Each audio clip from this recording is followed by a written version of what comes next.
ఏం కర్రీ చేస్తున్నావు అక్క? కర్రీ కాదు, ఇప్పుడు లంచ్లోకి మార్నింగ్ బ్రేక్ఫాస్ట్లోకి యూజ్ అయ్యేలా టమాటా చట్నీ చేస్తా. ఓకే. ఇదిగో కట్ చేయి.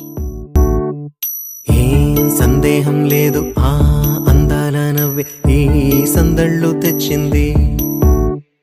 ఏం సందేహం లేదు, ఆ కందేటి సిగ్గే ఈ తొందరలు ఇచ్చింది. ఏం సందేహం లేదు, ఆ గంధాల గొంతె ఆనందాలు పెంచింది. నిమిషము నేల మీద నిలువని గాలిలాగా మది నిన్ను చేరుతోంది చిలక. తనకొక తోడులాగా వెనకనే సాగుతోంది హృదయము రాసుకున్న లేఖ.